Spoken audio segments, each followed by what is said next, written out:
అంటే మధు మాధవి ఏంది నువ్వు అనేది? ఒక్క ఛాన్స్ కోసం ఎదురు చూశాను. నా శోభనంలో ఫెయిల్ అయిన నేను.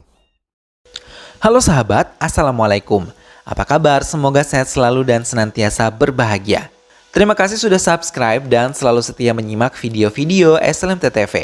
Semoga Tuhan Yang Maha Kuasa selalu memberikan rezeki yang berlimpah ruah dan juga berkah untuk sahabat-sahabat semua. Kali ini SLMT TV tentunya kembali hadir menemani waktu bersantai sahabat dengan alur cerita film-film pilihan. Film yang akan diceritakan kali ini berjudul Odella Railway Station.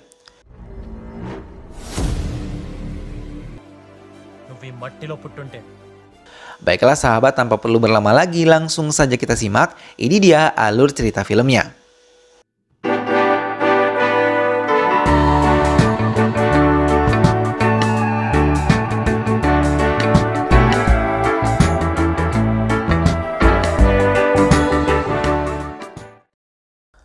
Seorang anak penjual teh terkejut ketika melihat Rada yang berlumuran lumpur berjalan di area rel kereta api di stasiun kereta api Odella. Ia berjalan sambil membawa sebuah kepala di tangan kirinya. Ia melangkahkan kakinya menuju kantor polisi yang ada di desa mereka. Semua orang yang berada di kantor polisi tersebut sangat terkejut dan juga ketakutan ketika melihat Rada membawa kepala itu.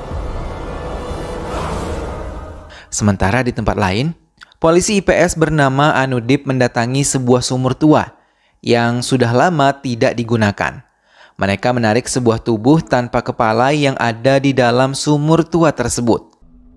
3 bulan yang lalu, Anudip yang baru saja lulus dari Akademi Kepolisian Bagian IPS mendapatkan pelatihan di desa terpencil di India bernama Odella. Ia mengajak serta kekasihnya Spurti untuk bisa ikut bersamanya. Namun Spurti sendiri bingung di mana Odella hingga ia melihatnya sendiri di Google dan menemukan kalau Odella adalah sebuah desa yang kecil dan sangat asri. Namun mereka masih memegang teguh adat istiadat yang berlaku di tempat mereka. Rumah tangga Rada dan Tirupati selalu dihiasi dengan pertengkaran-pertengkaran kecil di antara keduanya. Karena Tirupati yang suka mengonsumsi minuman beralkohol, sedangkan Rada sangat melarang itu dengan alasan keluarga mereka yang sudah miskin. Hingga terkadang membuat Sarpans yang melintas menegur mereka dan memperingati mereka untuk tidak sering bertengkar. Rada dan Tirupati hanya bisa tersenyum, sedangkan Sarpans sangat senang dengan kejujuran Rada yang selama ini membantunya untuk mengurusi pakaian milik keluarganya. Ia tidak pernah sekalipun mengambil uang yang tertinggal di baju atau celana yang tertinggal. Hal itu yang membuat Rada disukai oleh Sarpans sebagai majikannya. Sementara di tempat lain, Vivek merasa kesal pada dirinya sendiri yang tidak bisa memiliki Madhavi, gadis yang ia cintai. Karena kemarin Madhavi baru saja melakukan pernikahan dengan Venkites, pemuda di desa mereka juga. Teman-temannya yang menemani Vivek menikmati minuman beralkohol memanas-manasinya untuk bisa berani mengatakan perasaannya pada Madhavi walaupun ia sudah menikah. Keesokan harinya, semua warga geger karena menemukan Madhavi telah meninggal dunia dalam kondisi sangat menyeramkan. Anudip yang telah tiba di desa itu langsung meluncur ke tempat kejadian perkara untuk mencari tahu semuanya. Hingga setelah ia melihatnya, ia menyimpulkan kalau korban telah dihabisi lalu dilecehkan. Anudip memperhatikan di daerah itu dan melihat jejak kaki sang pelaku masih tertinggal di lumpur di dekat tempat itu. Ia meminta untuk membawa suami Madhavi dan keluarga laki-laki untuk dimintai keterangan. Venkites yang tahu kalau Vivek menyukai istrinya mulai menceritakan kecurigaannya kepada Vivek. Anudip meminta Vivek untuk bisa ikut mereka ke kantor polisi. Saat Anudip tidak berada di kantor, Vivek disiksa oleh IPS Laksaman. Tak lama Anudip memeriksa semua berkas pembunuhan Madiva. Ia mengatakan kalau bukan Vivek pelakunya karena menurut berkas penyelidikan kalau si pelaku bukanlah kidal. Sedangkan Vivek seorang kidal yang selalu menggunakan tangan kirinya dan ukuran sandal yang Vivek gunakan pun bukanlah seperti sandal si pelaku pembunuhan tersebut. Lagi-lagi warga melaporkan sebuah tubuh ditemukan Kali ini korban adalah putri bungsu dari Yang Gulaven. Anudip dan beberapa rekannya segera mendatangi tempat tersebut. Kali ini korban bernama Sruti. Sama seperti Madavi, kematiannya karena dilecehkan kemudian dihabisi. Mayatnya pun ditemukan dalam kondisi mengerikan, bahkan masih menggunakan pakaian pengantin. Sementara Rada yang terus meracau dan merendahkan suaminya membuat Tripati merasa sedikit gugup. Padahal mereka telah menikah selama hampir 10 tahun. Praven, komisaris, meminta Laksamana untuk menutup kasus ini bila tidak menemui titik terang.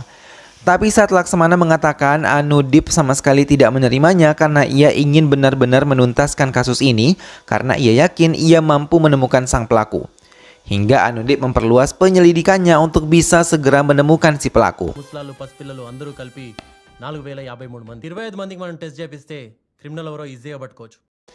Sarpans datang untuk mengundang Laksamana di pernikahan putrinya Priya. Mendengar hal itu, Anudip mencoba menasihati Sarpans untuk tidak menikahkan putrinya di tengah pembunuhan berantai kali ini. Namun Sarpans dengan sombongnya mengatakan siapa dirinya dan ia pasti akan melindungi putrinya dari si pelaku. Hingga pernikahan itu pun dijaga ketat oleh semua anggota kepolisian. Anudip meminta kepada dua rekannya yang berjaga untuk bisa menjaga dengan baik dan mengawasi Priya saat melakukan pernikahan. Namun sampai keesokan harinya kondisi Priya masih baik-baik saja. Bahkan ia berniat mengantar temannya untuk pergi ke stasiun. Anudip tetap meminta kedua rekannya untuk menjaga Priya. Hingga saat di stasiun kekhawatiran Anudip terbukti. Mereka menemukan teman Priya tergeletak pingsan saat mereka membeli secangkir kopi. Mereka dengan cepat melaporkan kepada Anudip dan segera menyusuri area kebun jagung, area yang paling dekat dengan stasiun. Sementara Priya yang berhasil diculik mengenali si pelaku. Ia mengancam pelaku untuk bisa membalasnya. Namun si pelaku malah mencekiknya dan memintanya menceritakan bagaimana Priya dan suaminya melalui malam pertama mereka, sambil mencekik leher dan menciumi bagian tubuh Priya. Dengan ketakutan, Priya menuruti keinginan si pelaku dan menceritakan bagaimana detailnya mereka melalui malam pertama. Anudip yang telah diberi kabar oleh kedua rekannya langsung meluncur ke tempat di mana mereka berada. Kedua petugas tersebut menyusuri kebun jagung itu sambil menajamkan telinga mereka hingga akhirnya mereka menemukan pelaku. Namun pergerakan si pelaku begitu cepat hingga mereka dilempar oleh sebuah batu sampai memberikan titik pergerakan baru untuk si pelaku melarikan diri. Di saat bersamaan, Anudip datang dan langsung menghujani pelaku dengan peluru dari senjata yang ia bawa. Pelaku terus berlari dengan cepat dan Anudip pun terus menyerang si pelaku hingga saat Anudip ingin terjatuh, ia melempar sebuah batu dan mengenai Candu yang kebetulan berada di sana. Hingga Candu pun dianggap sebagai pelakunya. Anudip membawa si pelaku untuk diperiksa. Sementara Sarpans yang mengetahui hal itu langsung mendatangi kantor polisi dan membawa sejumlah uang untuk Laksamana agar bisa melepaskan pelaku. Ia ingin menyiksanya terlebih dahulu sebelum dibawa ke pengadilan karena ia tidak rela dengan kematian putri yang sangat ia sayangi berakhir seperti itu. Anudip yang baru saja datang lagi ke kantornya terkejut ketika tahu Candu dibawa oleh Sarpans. Rada dan Tirupati sangat terkejut ketika mengetahui Candu dibawa ke kantor polisi karena dianggap sebagai pelaku dan mereka langsung mendatangi kantor polisi. Sarpans yang membawa Candu ke sebuah gudang tua langsung menyiksanya dengan sangat kejam. Sama seperti yang dilakukan kepada putrinya, Rada dan Tirupati mendatangi kantor polisi dan Anudip mengatakan kalau Candu dibawa oleh Sarpans. Mereka pun datang menemui Sarpans, namun Sarpans sama sekali tidak bergeming menanggapi permintaan Rada.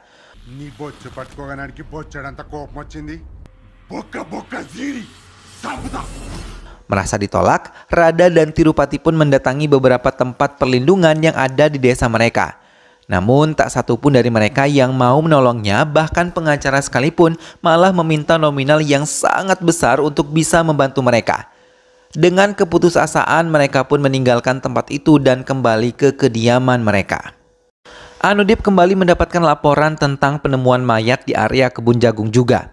Ia langsung menelpon Sarpans untuk bisa melepaskan Candu karena bukan Candu pelakunya. Sarpans datang menemui Laksaman dan Anudip di tempat ditemukannya korban. Ia memaki mereka karena dianggap tidak becus untuk melindungi desa kecil ini.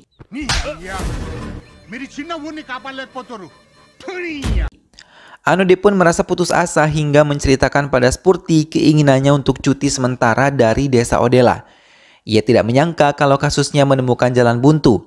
Namun Spurti malah memberikan ide baru dan mengajak Anudip untuk menikah di desa itu hingga bisa memancing datangnya pelaku. Mendengar hal itu, Anudip merasa terkejut dan Spurti meyakini kalau ide yang ia berikan akan berhasil. డైరెక్ట్గా వదిలేలా మళ్ళీ టెంపుల్కి వచ్చాయి. Pengumuman pernikahan Anudip pun tersebar luas dan Anudip menggunakan hal itu untuk menantang si pelaku. Persiapan pernikahan Anudip pun telah digelar dan beberapa warga datang untuk menghadiri pernikahan mereka, termasuk keluarga Rada. Bahkan, mereka yang mengantarkan Anudip dan Spurti untuk kembali ke kediaman mereka. Saat di kamar, Anudip tertawa kecil bersama istrinya. Impian mereka tentang pernikahan romantik di Maladewa malah kini menghabiskan malam pertama mereka di desa terpencil. Sementara Tirupati bersama Dandu dan Samba yang tengah menikmati beberapa botol minuman beralkohol mengatakan kalau istri dari Anudip sangatlah cantik, namun tidak dengan candu. Ia yang masih mengalami beberapa luka masih merasa dendam dengan Sarpans dan ingin membalasnya. Rada yang berada di kamarnya merasa terganggu dengan suara berisik yang dihasilkan oleh beberapa ekor tikus di pelapan rumahnya. Hingga sebuah koper terjatuh membuatnya terbangun. Rada pun mendekati koper tersebut dan memeriksa isinya. Ia sangat terkejut melihat itu semua, karena ia menemukan beberapa pakaian dalam wanita yang bukan merupakan miliknya dan beberapa perhiasan yang juga bukan miliknya. Ia membawa perhiasan tersebut ke dalam sari miliknya dan pergi meninggalkan rumah dengan sangat berhati-hati saat melintasi tempat Tirupati dan teman-temannya tertidur. Rada berlari mendatangi rumah Sarpans dan menunjukkan cincin milik pria. Sarpans yakin itu adalah cincin miliknya. Sambil menangis, ia berlari dan mendatangi kediaman Madiva dan beberapa korban lainnya. Mereka semua mengiyakan kalau perhiasan yang ditunjukkan oleh Rada adalah milik dari korban yang telah meninggal dunia. Rada sambil menangis kembali ke rumahnya dan ia tidak menemukan Tirupati suaminya. Sambil terus menangis, ia mencoba menelpon Anudip tapi sama sekali tidak mendapatkan jawaban. ఏంటిది రాధవి 47 missed.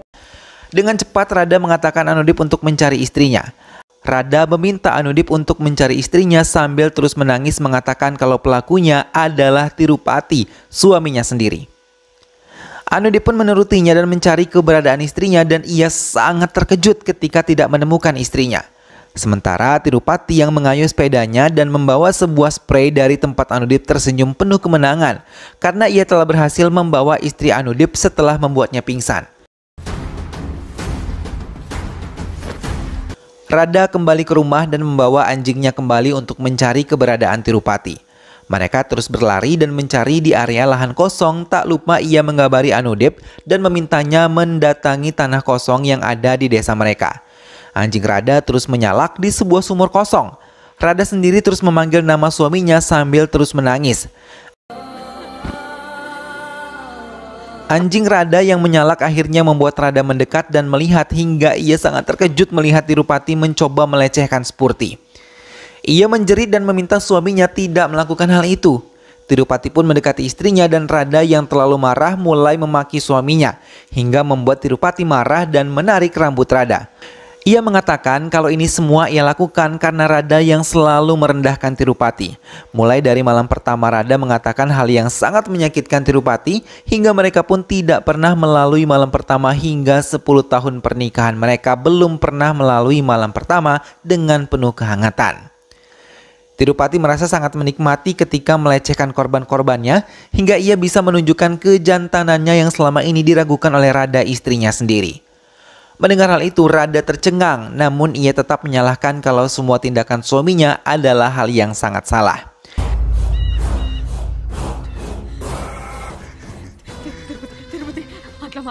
Tirupati langsung mengambil sebuah balok kayu dan menghantamkannya ke kepala istrinya hingga ia tersungkur di area lumpur dan langsung kembali ke sumur kosong di mana ia menyembunyikan Spurti. Rada setengah sadar mengingat kembali satu-satu korban yang telah dihabisi oleh Tirupati. Korban-korban tersebut adalah semua teman dekatnya bahkan menganggap Rada sebagai saudara bagi mereka.